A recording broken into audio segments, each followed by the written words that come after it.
ये था do as directed. ये है क्वेश्चन नंबर 8, यानी आपके एनुअल एग्जाम में क्वेश्चन नंबर 8 के नाम से आएगा और एक नंबर के 5 इसमें ग्रामर के डू एज डायरेक्टेड होंगे। चलिए पहला देखते हैं। He did his work well change into negative. अब देखिए इसमें यहाँ डिड, यहाँ पे मेन वर्ब है यानी मुख्य क्रिया है, तो जब इसको नेगेटिव सेंटेंस में चेंज करेंगे तो देखिए ये डू की सेकंड फॉर्म है, तो सेकंड फॉर्म वाला यानी पास्ट इंडेफिनिट टेंस है, इसको नेगेटिव में चेंज करेंगे तो डिड नॉट आएगा, और जो इसकी मेन फॉर्म होती है डिड उसे फर्स्ट फॉर्म में बदल देंगे यानी डू में बदल देंगे। तो देखिए हम जानते हैं डू की 3 फॉर्म, फर्स्ट फॉर्म है डू, सेकंड फॉर्म डिड और थर्ड फॉर्म डन। तो यहाँ पे देखिए डिड, यहाँ पे और कोई देखिए वर्ब यानी क्रिया नहीं है, तो डिड ही यहाँ पे मेन वर्ब है, तो डिड, इससे हम पहचान गए कि यहाँ पे सेकंड फॉर्म यूज हुई है। जब सेकंड फॉर्म वर्ब की यूज होती है, उपयोग होती है, तो हम डिड नॉट से इसको नेगेटिव करते हैं। तो देखिए इसका आंसर आ जाएगा ही। ये देखिए डिड नॉट तो आएगा नेगेटिव करने के लिए, बस ये नेगेटिव हो गया है। चलिए अब देखते हैं question number 2। The boy is my cousin, the boy has won the race, combine the sentence into a relative clause. Relative clause बोलते हैं हु, व्हिच, व्हाई, ये सब रिलेटिव क्लॉज होते हैं, उसकी सहायता से हमें जोड़ना है। देखिए आंसर देखते हैं इसका। The boy who has won the race is my cousin, यानी लड़का जिसने रेस जीती, इज माई कजन, वह मेरा चचेरा भाई है। तो इसमें क्या करेंगे, देखिए द बॉय और फिर द बॉय, क्या हुआ, जो नाउन है द बॉय उसको 2 बार कहा जा रहा है, तो एक की जगह पे हम हु का प्रयोग कर देंगे। तो ये देखिए द बॉय, अब देखिए ये द बॉय है, दूसरी बार भी वही चीज कह रहे हैं, तो इसकी जगह पे हम क्या कर देंगे, हु का प्रयोग कर देंगे। देखिए हु लगा दिया, सिर्फ इसकी जगह पे देखिए इसकी जगह पे हमने हु का प्रयोग कर दिया, बाकी ये सेंटेंस पूरा का पूरा ऐसा का ऐसा ही आ जाएगा।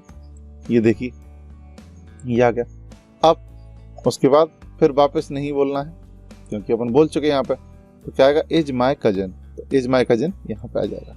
इस तरीके से बन चुका है।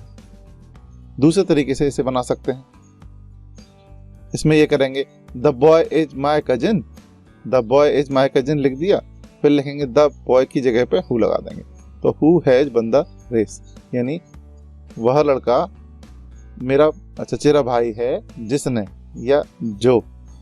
जिसने हैज वन द रेस, जिसने रेस को जीता।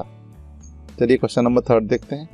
Unless you work hard you will fail, जब तक आप कठिन परिश्रम नहीं करते तो आप फेल हो जाओगे, यानी यदि नहीं, अनलेस का मतलब होता है यदि नहीं, यदि आप वर्क हार्ड कठिन परिश्रम नहीं करते, इसमें नेगेटिव यानी नॉट शामिल रहता है, नहीं करते तो आप फेल हो जाएंगे। इसको कैसे बनाते हैं, ये देखिए, rewrite the sentence using if लगाना है इन प्लेस ऑफ अनलेस, तो अनलेस को हटाना है, इफ लगाना है। तो देखिए हम यहाँ अनलेस की जगह पे इफ तो लगा देंगे, पर देखिए इसके अंदर नॉट शामिल रहता है। अनलेस लगने के, इस सेंटेंस के आगे अनलेस लगने के कारण ये क्या होता है, नेगेटिव सेंटेंस का कार्य करता है। तो इसकी जगह पे इफ तो लगा देंगे, पर इफ लगाने के बाद इसकी प्रॉपर्टी तो नहीं बदलना चाहिए, यानी ये नेगेटिव का नेगेटिव रहना चाहिए। इसलिए जब अनलेस को हटा के इफ लगाएंगे तो इस सेंटेंस को नेगेटिव कर देंगे, नेगेटिव सेंटेंस में बदल देंगे, बस इतना करना है। देखिए आंसर अनलेस की जगह पे इफ लगा दिया है। अब देखिए ये यू वर्क हार्ड, ये प्रेजेंट इंडेफिनिट टेंस है, तो इसमें हम डू नॉट से नेगेटिव करते हैं, तो यू फिर सहायक क्रिया आ जाएगी, डू नॉट, फिर ये मेन वर्ब भी आएगी, फिर हार्ड आएगा, बाकी सब एज इट जाएगा। तो इसमें और इसमें क्या अंतर हो गया, सिर्फ अनलेस में नॉट शामिल रहता है, इसलिए ये वाक्य नेगेटिव रहता ही है, पर जब अनलेस की जगह पे इफ लगाते हैं तो जो उसके आगे सेंटेंस या वाक्य लिखा है उसको नेगेटिव सेंटेंस में बदल देते हैं। चलिए आगे चलते हैं। Question number 4, Aman is very intelligent he can pass this exam easily. तो देखिए सो दैट का प्रयोग करना है, तो हम जानते हैं वेरी जहाँ लगा हो वहाँ क्या करेंगे, सो का प्रयोग कर देंगे। अगर वेरी नहीं लगाता तो एडजेक्टिव के आगे सो का प्रयोग कर लेते हैं। देखते हैं आंसर इसका, अमन इज सो इंटेलिजेंट, और दैट से इन दोनों सेंटेंस को जोड़ देना है। देखिए एक सेंटेंस ये है तो ये यहाँ पे लिख दिया, फिर दैट लगा के दूसरा सेंटेंस लिख देंगे। ये देखिए, दैट लगा के दूसरा सेंटेंस लिख दिया। तो ये वाला दैट, इस दैट को कंजक्शन के रूप में यानी संयोजक के रूप में लिखते हैं। और सो कहाँ लगता है, ये सो को हमें कहाँ लगाना है, ये देखिए वेरी की जगह पे, वेरी को हटा के क्या लगा देना है, सो। अगर सेंटेंस में वेरी नहीं दिया है तो हमें एडजेक्टिव वर्ड ढूंढना है। तो इंटेलिजेंट क्या है, एडजेक्टिव है यानी विशेषण है, तो इसकी जगह पे हमें लगाना है। अगर वेरी दिया होगा तो सीधा वेरी की जगह पे लगा देना है। चलिए अगले क्वेश्चन चलते हैं, question number 5। They are selling their house, वे अपना घर बेच रहे हैं। Change into present perfect, present perfect का मतलब होता है हैज ए हैव और वर्ब की थर्ड फॉर्म। तो इसका आंसर देखते हैं। देखिए दे, चूंकि इसे प्रेजेंट परफेक्ट टेंस में बदलना है तो ये देखिए सब्जेक्ट आ गया यानी कर्ता आ गया, फिर लिखेंगे इसके साथ में हैव आएगा और वर्ब की थर्ड फॉर्म, या सेल, सेल की थर्ड फॉर्म क्या हो जाएगी, सोल्ड। बाकी सब वैसा कैसे ही रहेगा। तो देयर हाउस, तो ये चेंज किस में हो गया है, प्रेजेंट परफेक्ट टेंस में चेंज हो गया है। देखिए सेल, सेलिंग है, ये इसकी थर्ड फॉर्म क्या हो जाएगी, सोल्ड। और सहायक क्रिया की जगह पे क्या आ जाएगा, देखिए हैव आ जाएगा। इस प्रकार ये क्वेश्चन हो गया है। चलिए आगे चलते हैं। Do a directed question number 6। She speaks the truth, change into negative, negative में बदलना है। तो सी स्पीक, ये सिंगुलर है इसलिए वर्ब भी क्या की गई है, सिंगुलर, यानी एस वाली नेगेटिव, नेगेटिव में बदलना है। तो सी स्पीक, ये सिंगुलर है इसलिए वर्ब भी क्या की गई है, सिंगुलर, यानी एस वाली। इसका मतलब ये प्रेजेंट इंडेफिनिट का टेंस है, इसे नेगेटिव करेंगे। देखिए तो किससे होगा, डज नॉट से। सी डज नॉट, ये देखिए ऑक्सिलरी वर्ब यानी सहायक क्रिया आ गई है। और यहाँ ध्यान ये देना है, जब भी नेगेटिव या इंट्रोगेटिव सेंटेंस में इसे बदलते हैं तो इसे हम अपने मूल रूप में लिख देते हैं, यानी बिना एस या ईएस लगी हुई वर्ब में चेंज कर देंगे। तो ये आपको ध्यान रखना है। सी स्पीक्स, ये एक वचन होने के कारण इसमें एस लगा हुआ था, पर ये देखिए ये डज नॉट यहाँ पे आ गया है। तो अब यहाँ पे क्या करेंगे, नेगेटिव करने के बाद इसकी फर्स्ट फॉर्म यहाँ पे लिखेंगे, यानी कि सिर्फ स्पीक यानी एस हटा के लिखना है। बस इतना ही इन क्वेश्चंस में करना होता है। चलिए क्वेश्चन नंबर 7 देखते हैं। They have been playing here since morning, change the sentence into past perfect continuous. Past यानी हैड आएगा, परफेक्ट कंटिन्यूअस यानी बीन, हैड बीन, और वर्ब की आईएनजी वाली फॉर्म। तो देखिए तो सिंपल है, इसमें कुछ नहीं करना है। देखिए बीन लगाई है, वर्ब में आईएनजी लगी है, पूरा सेंटेंस एज इट इज रहेगा, बस हैव की जगह पे क्या आ जाएगा, हैड। तो ये पहचान होती है पास्ट परफेक्ट कंटिन्यूअस टेंस की। ये हैड लगा होता है बीन और प्लेइंग। और ये है अभी दिया है ये वाला, ये दिया है प्रेजेंट परफेक्ट कंटिन्यूअस टेंस में, तो इसको हमने पास्ट परफेक्ट कंटिन्यूअस टेंस में चेंज कर दिया है। चलिए आगे चलते हैं। Question number 8। He is too ill to go to school. Rewrite the sentence using so that. तो देखिए so, to और to की जगह पे यूज करते हैं so that को। देखिए ये वाला so जाएगा इस वाले to की जगह पे। तो देखिए sentence, he is so ill that he cannot go to school। तो हमें क्या करना है, देखिए इस वाले to की जगह पे, ये देखिए इस वाले to की जगह पे ये so का प्रयोग कर देंगे। और दैट हमें पता है कंजक्शन के लिए यूज करते हैं, यानी कि दो सेंटेंस को जोड़ने के लिए। तो ये यहाँ तक तो आ गया। देखिए पूरा लिख दिया यहाँ पे, ये सेंटेंस आ गया है पहला। अब देखिए इस वाले से हमें नया सेंटेंस बनाना है। तो कौन, तो क्या करेंगे, इसी यहाँ पे ही है तो इसी से बनाएंगे। देखिए इसको सब्जेक्ट के रूप में लेंगे ही, तो यहाँ पे भी ही ले लेंगे। और हमेशा लिखना है can not go to school. वह इतना बीमार है कि वह स्कूल नहीं जा सकता। तो ये आप ध्यान रखिए, यहाँ जो सब्जेक्ट है वो से यहाँ पे लेना है और कैन नॉट का यूज करना है। बाकी देखिए यहाँ पे ये गो टू स्कूल, ये देखिए ये स्कूल आ गया है। अब देखिए इस वाले टू की जगह पे ये दैट यूज करना है, तो ये वाला टू भी हट जाता है। ध्यान रखिए TOO, इस वाले टू की जगह पे सो का प्रयोग करेंगे। और यहाँ टू गो, जहाँ से वर्ब यानी क्रिया स्टार्ट होती है, उस वाले सेंटेंस को दूसरे सेंटेंस में बदलेंगे। उसके लिए करता ये वाला लेंगे सब्जेक्ट, और कैन नॉट से यूज करके हमें बनाना है। चलिए आगे चलते हैं। The tall man is a doctor, the tall man is talking to my father, combine the sentence using who. तो देखिए इस तरह के क्वेश्चन हमने बना लिए हैं। The tall man who is talking to my father is a doctor. तो इस तरह का क्वेश्चन हमने देखिए द टॉल मैन, देखिए टॉल मैन क्या हो रहा है, 2 बार यूज हो रहा है। देखिए टॉल मैन और यहाँ पे the tall man 2 bar use हो रहा है, तो एक द टॉल मैन की जगह पे हम हु का प्रयोग कर सकते हैं। तो कैसे करेंगे, देखिए द टॉल मैन हो गया, इस वाले को लिख लिया एक बार, ये देखिए इस वाले को यहाँ पे लिख दिया द टॉल मैन। अब दूसरे सेंटेंस पे हम कर लेंगे सीधा, तो ये पूरा हमें लिखना है, बस इस वाले की जगह पे हमें क्या लिख देना है, ये देखिए हु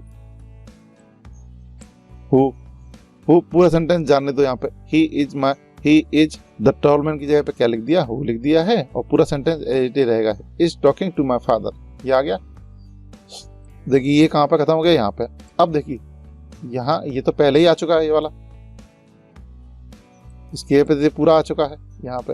अब इसका ये सेंटेंस बचा था वो लास्ट में लिख देंगे। तो इस तरीके से ये क्वेश्चन हो गया है। चलिए आगे चलते हैं क्वेश्चन नंबर 10 की ओर।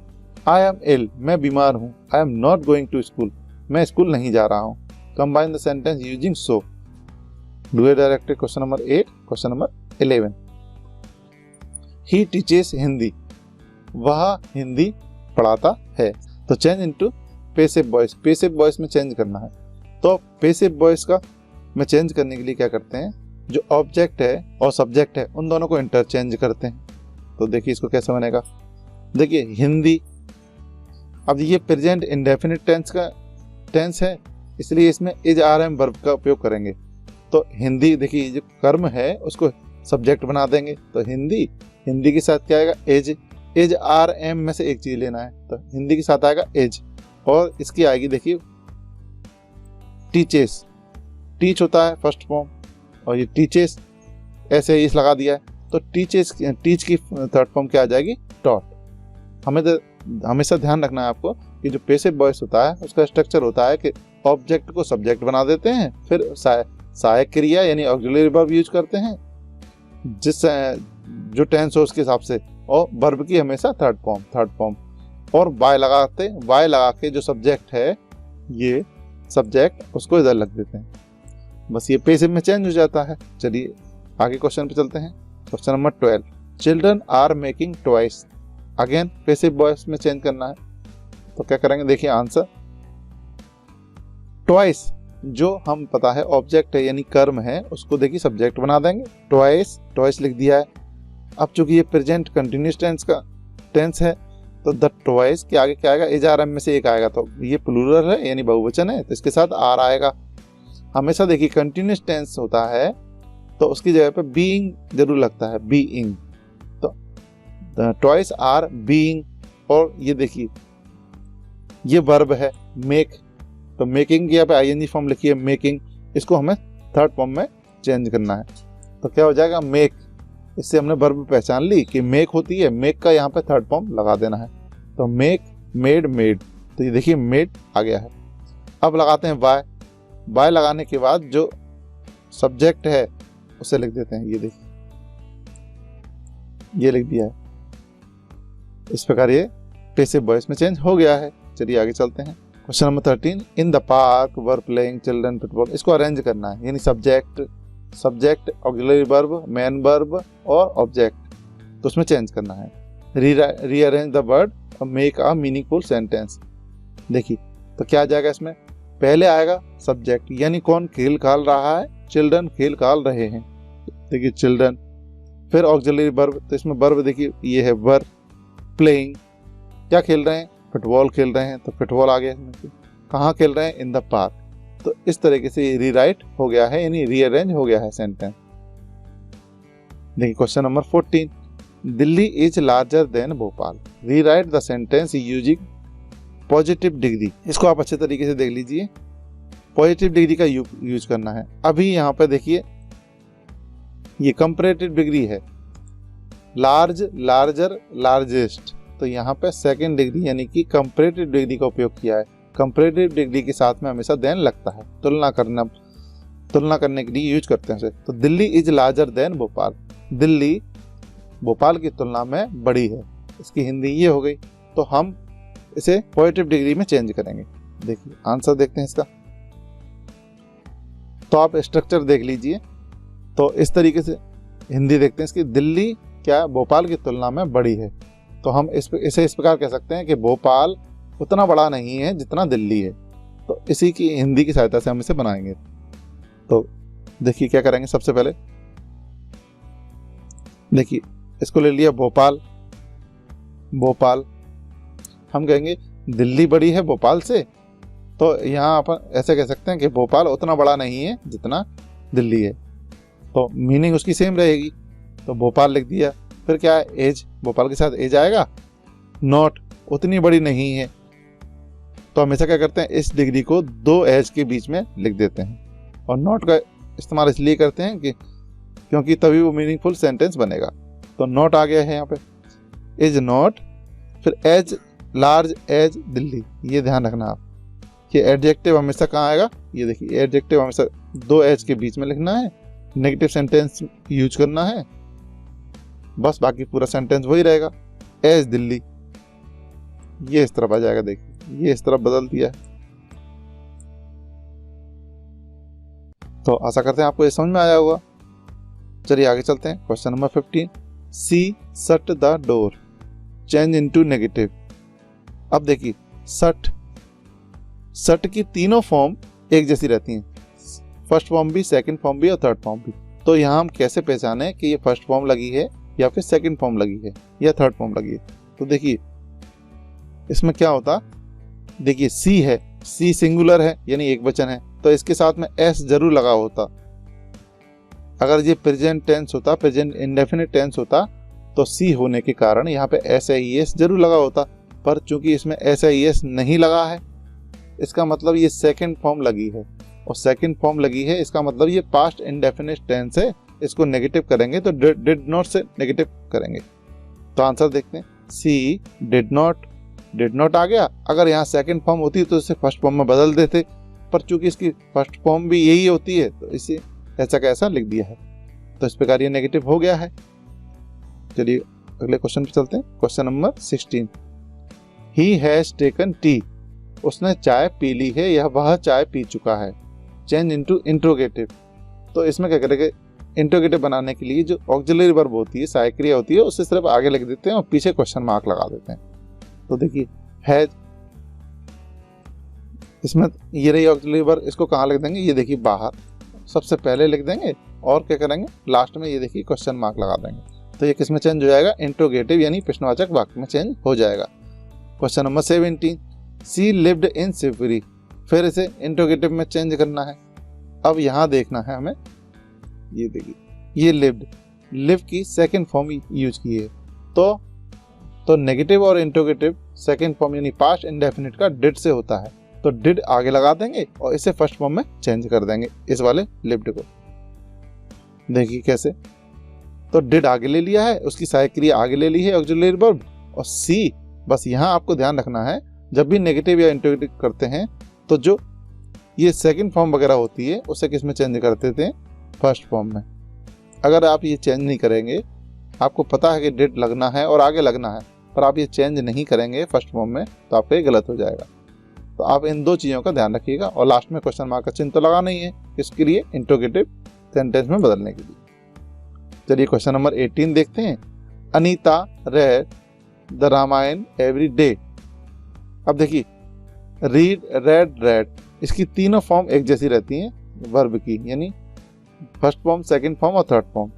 इसका मतलब देखिए यहाँ पे हम कैसे पहचाने कि ये फर्स्ट फॉर्म है कि सेकंड फॉर्म है कि थर्ड फॉर्म है। तो देखिए यहाँ देखिए अनीता सिंगुलर है यानी एक वचन है, तो एक वचन होने के कारण अगर ये प्रेजेंट इंडेफिनिट टेंस होता तो यहाँ पे एस लगा होता। सिंगुलर है अनीता, प्रेजेंट इंडेफिनिट टेंस में एस या ई एस लग के वर्ब जरूर बनती, पर हम देखते हैं यहाँ पे क्या है, एस आई एस नहीं लगा है।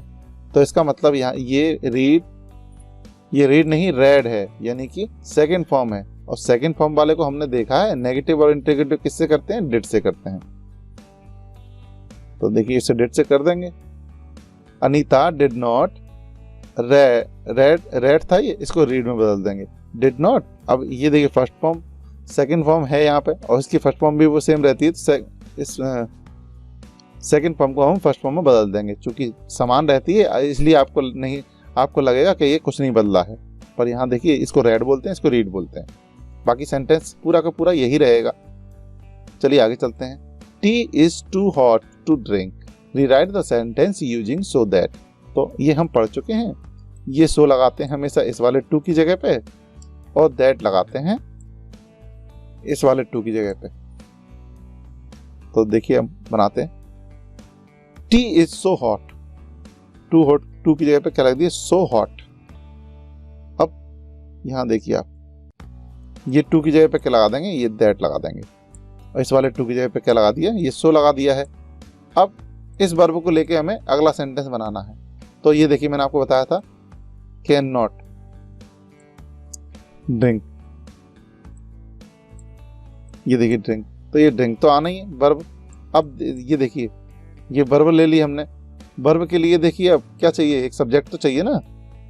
तो देखिए इसकी हिंदी समझते हैं, tea is too hot to drink, चाय पीने में बहुत गर्म है। तो और आंसर में देखते हैं, टी इज सो हॉट, चाय इतनी गर्म है कि, अब कोई ना कोई सब्जेक्ट चाहिए ना, कि वन यानी कोई पर्सन, कोई व्यक्ति, कैन नॉट ड्रिंक, उसे नहीं पी सकता। चाय इतनी गर्म है कि कोई भी उसे नहीं पी सकता, ये कोई पर्सन उसे नहीं पी सकता, इसका मतलब ये हो जाएगा। तो यहाँ पे हमें सब्जेक्ट के रूप में क्या लिख दिया, वन, कोई पर्सन, या समवन लिख सकते हो आप, समवन। तो ऐसे ही हम सब्जेक्ट के रूप में यूज कर लिया है। देखिए इसे दूसरे तरीके से ही बना सकते हैं, tea is so hot that it can not be drunk. तो इस वाले तरीके में भी ये करेंगे, ये दूसरा तरीका भी है इसे बनाने का। देखिए वो तो सिंपल चल ही रहा है कि इस वाले टू की जगह पे सो लगा दिया है और दूसरे वाले टू की जगह पे क्या लगा देंगे, दैट लगा देंगे। अब यहाँ अंतर ये है, टी इज सो हॉट, चाय इतनी गर्म है कि, अब यहाँ पे चाय है, इट लगाया है इसकी जगह पे चाय के लिए ही, तो इट कैन नॉट बी। अब इसे पैसिव में बनाना पड़ेगा, तो जब भी पैसिव में चेंज करते हैं तो कैन भी लगता है और थर्ड फॉर्म लगती है वर्ब की, ये देखिए थर्ड फॉर्म। जब पैसिव में चेंज करते हैं तो कैन बी ड्रंक, हमेशा यहाँ पे थर्ड फॉर्म। तो आप इन दो तरीके से इसको सेंटेंस को बना सकते हैं। चलिए आगे चलते हैं, question number 20, unless it rains we shall go to school, rewrite the sentence using if in place of unless. तो हमने सीखा है अभी इससे पहले वाले क्वेश्चन में कि अनलेस जिस सेंटेंस में लगा है तो वो नेगेटिव सेंटेंस होता है, अनलेस के अंदर ही नॉट रहता है, यानी अनलेस का मतलब होता है यदि नहीं। तो अपन इसकी हिंदी बनाते हैं, यदि बरसात नहीं होती तो we shall go to school, हम स्कूल जाएंगे। तो इसको बनाते हैं आंसर, ये देखिए अनलेस को हटा के हमने इफ लगा दिया, ठीक है। बस अनलेस में क्या शामिल होता है, देखिए नॉट, अनलेस के अंदर नॉट शामिल रहता है। तो ये सेंटेंस अनलेस लगे होने के कारण नेगेटिव था, तो इफ लगाएंगे पर उसकी सेंटेंस की प्रॉपर्टी नहीं बदलना चाहिए, इसलिए इस वाले सेंटेंस को हम इसमें नेगेटिव सेंटेंस में बदल देंगे। तो देखिए इट रेन्स, ये सिंगुलर है इसलिए इसमें ऐसे एस लगा है, इसका मतलब ये पास्ट इंडेफिनिट टेंस का वाक्य है, तो ये डू या डज नॉट से नेगेटिव होगा। तो यहाँ पर क्या लगा दिया, इट के साथ में इट रहेगा, ये नेगेटिव करना है तो क्या हो जाएगा, डज नॉट, और इसकी वर्ब की फर्स्ट फॉर्म लिख देंगे, यानी एस या एस हटा देंगे। यहाँ देखिए एस या एस ये हटा के लिख दिया है, ये से नहीं लिखना है। यहाँ देखिए एस या एस नहीं लगाना है, फर्स्ट फॉर्म में बदल देना है, ठीक है। बाकी पूरा का पूरा सेंटेंस एज इट इज आएगा। ये क्वेश्चन हो गया है। चलिए अगले क्वेश्चन की ओर चलते हैं, question number 21, if she does not come on time the teacher will punish her. अब उल्टा करना है, इफ की जगह पे अनलेस लगाना है। तो इसको बना लेते हैं, unless she comes on time the teacher will punish her. देखिए बस इस सेंटेंस पे हमें ध्यान रखना है जिसके आगे इफ लगा है, ये सेंटेंस है एक सेंटेंस। अब देखिए ये चीजें दो, इफ लगा है तो और नेगेटिव है सेंटेंस, तो क्या करेंगे, अनलेस, अनलेस के अंदर क्या शामिल रहता है, नॉट। अनलेस का मतलब होता है इफ नॉट दोनों रहते हैं इसमें, अनलेस की मीनिंग। तो इसमें इफ की जगह पे हमने क्या लगा देंगे, इफ की जगह पे हम लगा देंगे, ये देखिए अनलेस लगा दिया है बस। अब अनलेस के अंदर नॉट तो शामिल हो ही गया है, तो यहाँ नेगेटिव सेंटेंस की, यानी इस नेगेटिव वाक्य की जरूरत नहीं है। तो जब भी हम इफ की जगह पे अनलेस लगाते हैं तो इफ जिस सेंटेंस के आगे लगा है उस सेंटेंस को हम सकारात्मक वाक्य यानी अफर्मेटिव सेंटेंस में बदल देते हैं। तो देखिए इसे हम अफर्मेटिव सेंटेंस में बदलेंगे तो क्या हो जाएगा, सी आ गया, देखिए सी लिख दिया है, ये हट जाएगा, ये आ जाएगा, कम वर्ब आएगी। अब जब अफर्मेटिव यानी प्रेजेंट इंडेफिनिट टेंस में बदलना है तो सी के हिसाब से इसमें सी सिंगुलर है यानी एक वचन है, तो वर्ब भी सिंगुलर यानी एक वचन करना पड़ेगी। तो वो किससे होती है, एस या एस लगाने थे, तो कम था, इसमें क्या लगा देंगे, एस लगा देंगे। इतना आपको ध्यान रखना है, बाकी सब ऐसा का ऐसा ही है। ये देखिए पूरा सेंटेंस ऐसा का ऐसा ही है। तो चलिए आगे चलते हैं अगले क्वेश्चन की ओर। 22 he is rich, he is not happy, combine the sentence using yet. Yet का मतलब होता है फिर भी। तो आंसर लिखेंगे इसका, ही इज रिच, बीच से जोड़ देंगे बस, ये देखिए बीच में लगा देना है ऐसे, यहाँ बीच में सॉरी यहाँ बीच में क्या लगा देना, येट लगा देना और दोनों सेंटेंस को लिख लेना है। ये सेंटेंस इधर लिख दिया है, दूसरा इधर। तो ये बहुत सिंपल था, ही इज रिच, येट फिर भी यानी वह अमीर है लेकिन यानी फिर भी ही इज नॉट हैप्पी, वह खुश नहीं है। चलिए अगला क्वेश्चन देखते हैं। दे प्लेड वेल, वह अच्छा खेले, वह अच्छा खेले या उन्होंने अच्छा खेला। They could not win the match, combine the sentence using though. Though से लगा देना बीच में बस, और क्या। दे प्लेड वेल, थॉक यद्यपि, इसका मतलब था यद्यपि। They could not win the race, यद्यपि वह मैच नहीं जीत सके, वह अच्छा खेले यद्यपि they could not win the match. चलिए आगे चलते हैं क्वेश्चन नंबर 24 पे। Hindi is not so difficult as English. ये देखिए ये एज डिफिकल्ट एज, अब इसे कंपैरेटिव डिग्री में चेंज करना है। तो यहाँ देखिए आपने अभी पहले हमने किया था, दो एज के बीच में एडजेक्टिव लगाते हैं। ये देखिए दो एज के बीच में क्या लगा देते हैं, एडजेक्टिव। तो इस तरीके से हमने कंपैरेटिव डिग्री को पॉजिटिव डिग्री में यूज करते हुए चेंज किया था। तो इसमें हमको क्या करना है, सुपरलेटिव यानी कंपैरेटिव डिग्री में चेंज करना है। तो इसकी डिफिकल्ट की होती है कंपैरेटिव डिग्री मोर डिफिकल्ट, तो मोर डिफिकल्ट लगा के इस सेंटेंस को बनाना है। यानी देखिए हिंदी, इसकी हिंदी देखते हैं। Hindi is not so difficult as English, Hindi उतनी कठिन नहीं है जितनी इंग्लिश है। इसकी हिंदी ये हो गई। अब इसको बनाएंगे हम।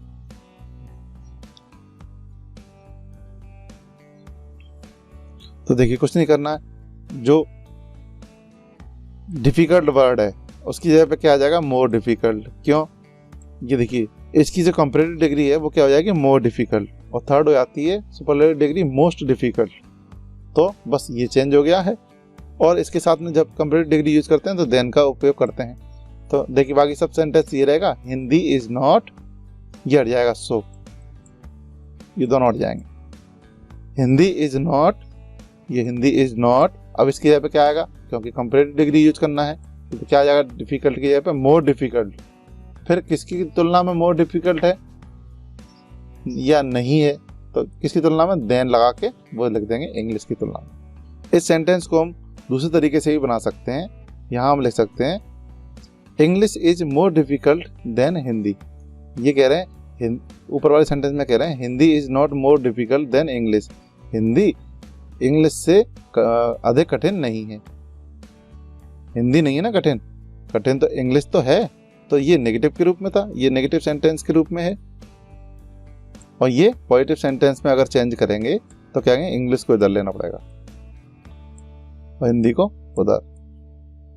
तो आप देखिए हिंदी का अर्थ निकालते हुए, सेंस निकालते हुए हम कैसे भी इस सेंटेंस को बदल सकते हैं, पर इसके अर्थ नहीं बदलना चाहिए। चलिए अगला क्वेश्चन देखते हैं 25। He taught English. आइए क्वेश्चन नंबर 25 देखते हैं। ही टॉट इंग्लिश, वह इंग्लिश पढ़ाता है। इस सेंटेंस को हमें प्रेजेंट इंडेफिनिट टेंस में चेंज करना है। प्रेजेंट इंडेफिनिट टेंस में चेंज करने के लिए सब्जेक्ट के बाद हमें वर्ब की फर्स्ट फॉर्म यूज करनी है। यहाँ पे सेकंड लगी है तो ही लिख दिया। टीच, इसकी जो फर्स्ट फॉर्म है टॉट की, ये सेकंड फॉर्म है, इसको टॉट की फर्स्ट फॉर्म में चेंज कर देंगे। ये टीच में चेंज कर दिया। अब चूंकि ही एक वचन है यानी सिंगुलर है, तो वर्ब यानी क्रिया को भी हमें एक वचन में बदलना पड़ेगा। तो क्रिया को एक वचन में यानी सिंगुलर बनाने के लिए उसमें एस या ई एस लगा देते हैं। सी एच होने के कारण इसमें ई एस लग जाएगा, तो इंग्लिश इंग्लिश रहेगा। इस प्रकार भी ये क्वेश्चन भी